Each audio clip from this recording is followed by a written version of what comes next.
नमस्कार दोस्तों, स्वागत है आप सभी का ऑनलाइन अड्डा फॉर स्टडी चैनल पे। एक और फिर से दोस्तों आप सभी के बीच आज हूँ 69,000 को लेकर बात करेंगे दोस्तों रिजर्वेशन सिस्टम के बारे में या फिर ओवरलैपिंग को लेकर। होगी तो कैसे होगी, जिला आवेदन आपको कैसे मतलब आवंटन किस आधार पर मिलने वाला है, ओबीसी एससी वाले किस छात्रों को इससे फ़ायदा मिल सकता है।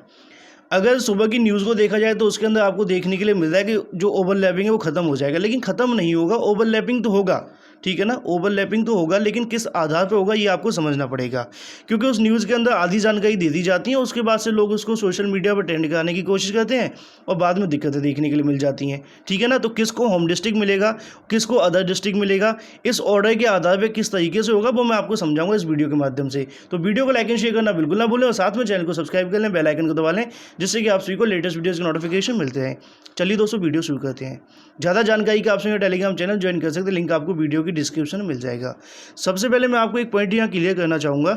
हमारे देश के अंदर कुछ ऐसे मुद्दे हैं जिसको लेकर अगर बात की जाती है तो लोग वहाँ पे क्लासिफिकेशन करना शुरू कर देते हैं। टू बी वेरी ऑनेस्ट, मैं आपको यहाँ बिल्कुल क्लियर कर देना चाहता हूँ कि मेरा जो काम है वो आपको शिक्षित करना है, समझाना है, हर एक पॉइंट को क्लियर करना है, ठीक है। तो यहाँ पे दोस्तों अगर बात करें ओबीसी की मैं बात करूँगा, एससी की बात करूँगा, एसटी की बात करूँगा और साथ में जनरल की बात करूँगा। दोनों पॉइंटों को आपके सामने क्लियर करूँगा कि किसके अंदर क्या है, किस आधार पे आपको जो आने वाले समय के अंदर देखने के लिए मिलने वाला उस ऑर्डर में। तो यहाँ पे मैं आपको बता दूँ, कुछ लोग मेरा क्लासिफिकेशन करेंगे सर आप अब जनरल से हैं, ओबीसी एससी से हैं, तो मैं जनरल से हूँ, लेकिन मेरा इसका मतलब ये नहीं है कि मैं आप सभी को वो चीज़ें समझा दूँ जो गलत हैं। जो सही होंगी उसके आधार पर ऑर्डर में जो लिखा है उसके अंदर किस आधार पर किया जाना वो आपको समझाऊँ, क्योंकि जनरल से पहले क्योंकि कोई ठप्पा नहीं लगता, आप समझ सकते हैं। मैं 1-200 शिक्षक हूँ और शिक्षक का कोई धर्म नहीं होता, कोई जाति नहीं होती। मैं इस चीज़ को हमेशा कंटिन्यू करता हूँ, ठीक है ना। तो आप चीज़ों को समझिएगा। एक दिन मैंने आपको समझाया था, मुझे उम्मीद है 2-4 दिन पहले वीडियो जब 75 जिलों को आपको चुनना था तभी मैं आपको समझाया था कि होता क्या है कि पहले अनरिजर्व की सीटों को भरा जाएगा 34,000 वालियों को, ठीक है, ध्यान से सुनना। अब इसके अंदर जनरल वाले अभ्यर्थी भी जाएंगे, इसके अंदर ओबीसी वाले भी जाएंगे और इसके अंदर एससी वाले भी जाएंगे जिनका हाईएस्ट गुणांक बनेगा, ठीक है। अब हाईएस्ट गुणांक के आधार पर 34,000 सीटों को भरेंगे। अब जिसका 80 है वो इसके अंदर आ जाएगा, 79 वाला आएगा, 78 वाला आएगा, 76 वाला आएगा और 75 वाला भी आ जाएगा, 74, 71, फिर इसके बाद 72, जहाँ पर जाकर के एक सीटें ख़त्म हो जाएंगी। कहीं पर भी हो सकती हैं, 71 गुणांक तक आते आते हो जाती हैं, 70 तक हो जाती हैं, 68 तक हो जाती हैं, 69 तक हो जाती हैं। तो एग्जाम्पल आप ले लो कि 68 गुणांक पे आके अनरिजर्व की सीटें बिल्कुल जीरो हो गई, नील हो गई। अब ये सीटें बची नहीं हैं, ठीक है, जो अनरिजर्व की सीटें थी। उसके बाद में शुरू होता है रिजर्वेशन। रिजर्वेशन की जितनी भी सीटें होंगी वो दोस्तों बाद में आपको देखने के लिए मिलेंगी, लेकिन जो लास्ट में 34,000 सीटों पर अनरिजर्व की सीटों के ऊपर जो अभ्यर्थी सिलेक्ट हुआ है 68 गुणांक पा करके, वो जनरल का सामान्य का गुणांक माना जाएगा कि इसके ऊपर जिसका गुणांक है वो सामान्य में आ गया। इसको कहते हैं ओवरलैपिंग सिस्टम, ठीक है। अब यहाँ पे अखबार के अंदर लिखा है कि ऐसे करेंगे तो ओवरलैपिंग खत्म हो जाएगी। ओवरलैपिंग खत्म नहीं होगी, यहाँ पे एक बेनिफिट मिलेगा। एक ऑर्डर आया हाई कोर्ट का जिसके अंदर ये कहा गया है कि यहाँ पे जो ज़्यादा गुणांक वाले अभ्यर्थी हैं उनको होम डिस्ट्रिक्ट दिया जाए, ठीक है ना। अब आपने यहाँ पे एक चीज़ देखी, मैंने आपको बताया कि इसके अंदर ओबीसी वाले भी चले जाएंगे, एससी वाले भी चले जाएंगे, है ना। अब जब जिसका गुणांक 71 है, ठीक है, वो तो इसके अंदर आ गया। अब 71 वालों को होम डिस्ट्रिक्ट नहीं मिल पाएगा, कोई भी डिस्ट्रिक्ट दे दिया जाएगा, कोई भी डिस्ट्रिक्ट, चाहे मान लो सीतापुर दे दिया।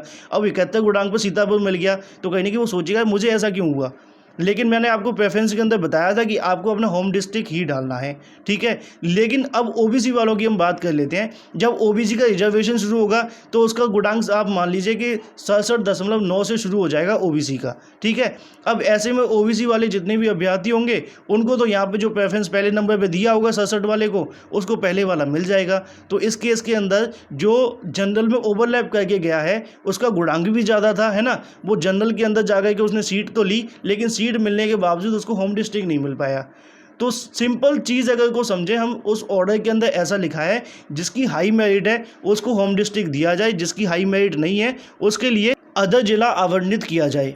आप मुझे उम्मीद है समझ गए होंगे पॉइंट को लेकर कि 34,000 के अंदर कुछ ऐसे ओबीसी एससी वाले आ जाएंगे जिनका गुणांक होगा 71-72, लेकिन उनको गलती की वजह से, मतलब कि ओवरलैप की वजह से क्या होगा कि वहाँ पे उनको होम डिस्ट्रिक्ट नहीं मिलेगा। लेकिन ओबीसी में जब वो फाइट करेंगे या फिर वो एससी में फाइट करेंगे उनका गुणांक भी कम होगा, उनको होम डिस्ट्रिक्ट भी मिल जाएगा। लेकिन इसी चीज़ को लेकर 68,500 के अंदर विवाद हुआ था।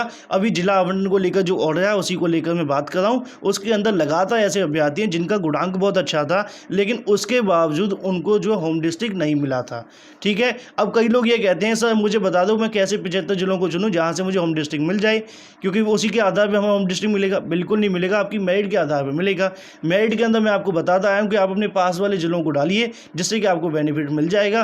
तो इसी चीज़ को समझते हुए यहाँ पे बोला गया कि अगर उस ऑर्डर को फॉलो करते हैं तो बेनिफिट आपको मिल जाएगा। लेकिन उसके अंदर ये लिख दिया है कि भाई ओवरलैप खत्म हो जाएगा, तो बिल्कुल नहीं होगा। उस ऑर्डर के अंदर ये कहा गया है कि हाई गुणांक वाले को उसका होम डिस्ट्रिक्ट दिया जाए जिससे कि कोई दिक्कत नहीं होगी, वो ओबीसी के अंदर फाइट करेगा। लेकिन जो अदर मतलब कि जो 69 गुणांक से ऊपर बन रहे हैं, ठीक है, अब जो दूसरे कैंडिडेट बचते हैं जिनका गुणांक कम है उसको ओवरलैप करवा करके जनरल की सीटों पे माफ़ कीजिए अनरिजर्व की सीटों पे अनरिजर्व की सीटों पे वहाँ पे ओवरलैप कराया जाए। तो इसमें अगर देखा जाए तो ओबीसी एससी वालों का कोई नुकसान तो है नहीं है, फ़ायदा ही है, क्योंकि आप जब जॉब करेंगे आपसे पूछा जाएगा कि भाई आपका कितना गुणांक था, वो कहेगा मेरा तो 68 था, कहाँ मिला मुझे, तो होम डिस्ट्रिक्ट मिल गया था। अब दूसरा वाला जो आप आओगे भाई 400 किलोमीटर से कभी होली दिवाली की छुट्टी पर आया करोगे, फिर उसके बाद पूछा करोगे दोस्त कैसे हो, तो आपको बताएगा यार मैं तो यहीं पे, आप कहाँ पर हो, मैं तो सीतापुर चला गया हूँ, मेरा इतना गुणांक था, अच्छा मुझसे ज़्यादा था भी।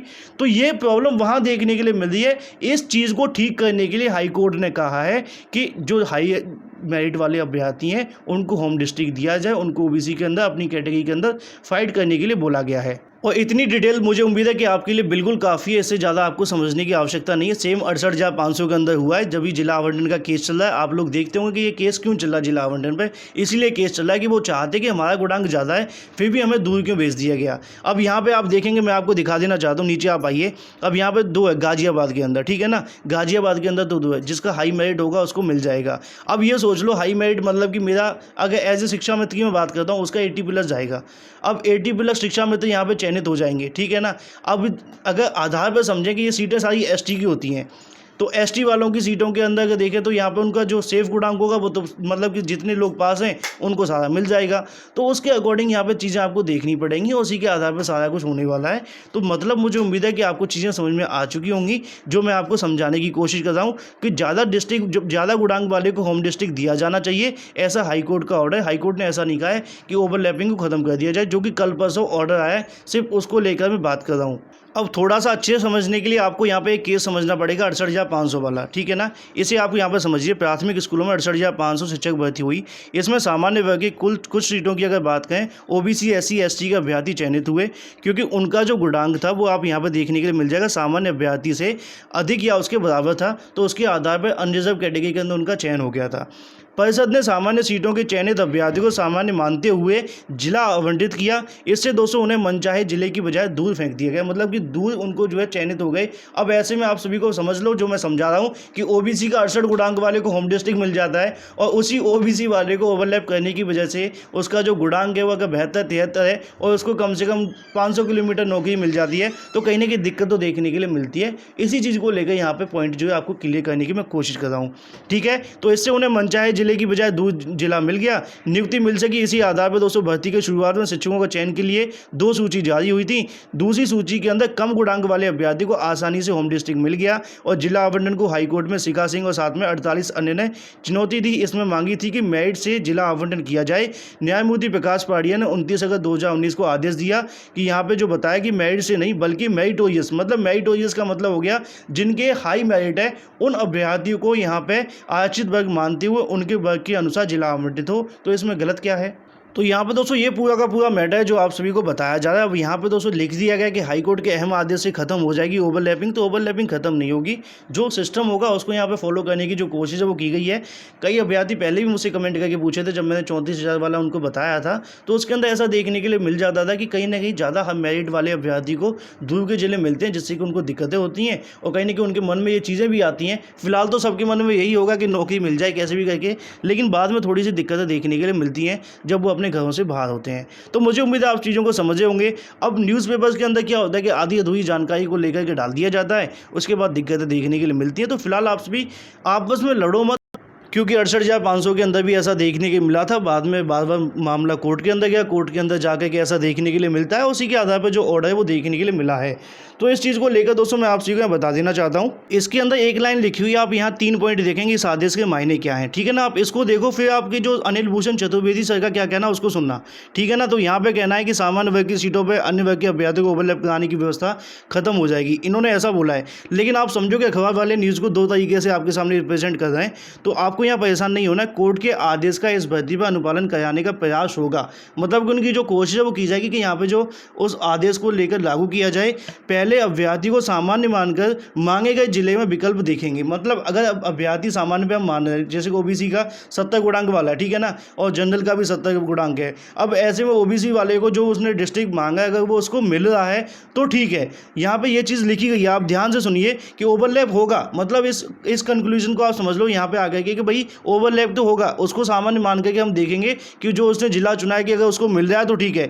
यदि मिल जाता है तो वह सामान्य के अंदर ही रहेगा, ठीक है। यदि नहीं मिलता है तो अपने वर्ग में मिलता है तो उसे संबंधित वर्ग देकर जिला आवंटन करेंगे। सिंपल सी चीज़ लिखी हुई है, आप यहाँ इस बयान के अंदर देख लो, 3 पॉइंट यहाँ पे उन्होंने लिखे हैं। उनका कहना है कि कोर्ट का हम आदेश का पालन कराने की कोशिश करेंगे और उस अभ्यर्थी को जो ओबीसी एससी का होगा उसको सामान्य वर्ग में पहले रख करके देखेंगे। अगर उसका चयनित जिला उसको मिल रहा है तो ठीक है, अगर नहीं मिल पा रहा है तो उसके हम जो आरक्षित वर्ग है उसके आधार पर आप सभी को दे देंगे। तो क्योंकि ऐसा ना करने की वजह से हाई मेरिट वाले अभ्यर्थियों को काफ़ी नुकसान देखने के मिलता है, जो कि आप सभी समझ ही सकते हैं। तो मुझे उम्मीद है आप सभी को वीडियो पसंद आया होगा। वीडियो पसंद आए वीडियो को लाइक एंड शेयर करना बिल्कुल ना भूलें और साथ में चैनल को सब्सक्राइब कर लें, बेल आइकन को दबा लें, इससे कि आप सभी को लेटेस्ट वीडियोज़ के नोटिफिकेशन मिलते हैं। So guys, thank you for watching this video.